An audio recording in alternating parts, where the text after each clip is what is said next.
Vote. On this vote, the ayes are 47, the nays are 53. The 60-vote threshold having not been achieved, the bill upon reconsideration is not passed.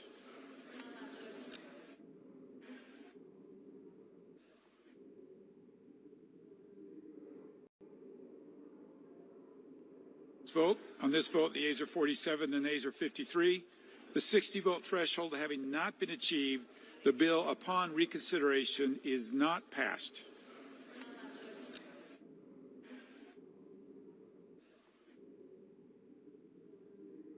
Welcome to 214 Square, our second episode about U.S. elections this year. Today is October 4th, and we are a month away from Election Day, and the federal government is in a shutdown since October 1st.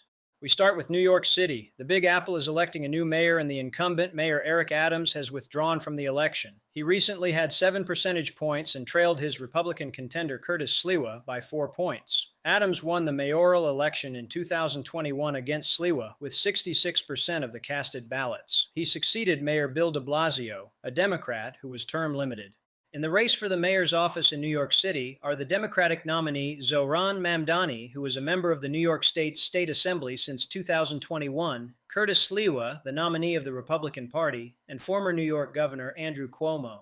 Cuomo served as governor of New York between 2011 and 2021 when he resigned from office after harassment allegations against him. After finishing second in the Democratic primary for the mayoral election, he decided to run as an independent candidate. Since last week, no new polls were released, and the question remains who will benefit the most from Mayor Adams dropping out of the race. A few surveys were asking such a question, the second opinion question in the past, like the Siena College survey sponsored by the New York Times. The online magazine Politico reported on September 9th this year. A limited race between Mamdani and Cuomo would significantly narrow the Democratic nominee's lead, Tuesday's survey showed. Voters who backed Adams and Sliwa shifted their support to Cuomo in a hypothetical one-on-one with Mamdani. There was also a survey conducted by Quinnipiac University in Connecticut, published a day after Politico's article. It shows that Cuomo would benefit the most from Adams' dropout, who then had 13% in the polls. Almost 2/3 of the potential Adams voters would consider Cuomo, while Mamdani would get around 3 percentage points and Sliwa the remaining 2 points. This, however, would help Mamdani to get 50 percentage points in the election. Till mid-October, we may see that Mamdani will gain at least 2 points, while Cuomo gains between 4 and 5 points. Sliwa can be expected to lose 1 point. Let's move south to the state of New Jersey. Last week, an Emerson poll sponsored by The Hill has shown a tied race between Democrat nominee Sherrill and Republican nominee Chiatarelli. Since then, we got 2 more polls which show Sherrill taking the lead again, even though the gap varies between 8 and 2 percentage points. In the state of Virginia, home to America's first president, George Washington, there were no new polls till editor deadline at 11 a.m. Eastern Time. This means that Mrs. Spanberger is still 5 points ahead of her Republican contender, Lieutenant Governor Earl Sears. Though first polls have already been published, we only cover the government shutdown briefly. As you have seen in the opening sequence, Senate failed to agree on a solution to avert a government shutdown 2 times. The result is a shutdown of the federal government. Due to the federal shutdown, federal agencies will stop working or do the least minimum. Essential agencies like the FBI, armed forces, and others will work without pay until Congress, so the Senate and the House of Representatives, find a solution to end the government shutdown. Social Security and other safety net payments will be limited or delayed. The funding for FEMA, the Federal Emergency Management Agency, who is taking actions after hurricanes and other disasters, will receive only reduced payments. National parks could be closed. Also possible are layoffs at federal agencies as announced by President Trump. Not affected are the services of the U.S. Postal Service, or USPS, which is self-funded. Weather reports will be delivered as well. City and state police will work as they usually do. Members of Congress and the President receive their salaries, but they can forward their salaries to others.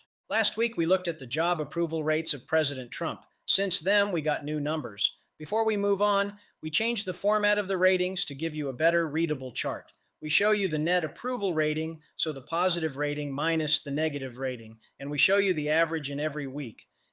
In week 40, the net approval rating of the president improved from minus 8.06 to minus 2.81. Since week 17, the president's net job approval rating stabilized but remains in the minus. It's necessary to say that approval ratings for presidents generally go down after taking office. We want to better understand how different parts of the U.S. population see the president's job performance. And this week, we look at the ethnicities: Caucasian or white voters, African American or black voters, and Hispanic voters, and then at the gender differences. We usually YouGov polls sponsored by The Economist from 5 different polls, one shortly after Trump took office, and the remaining between early August and late September.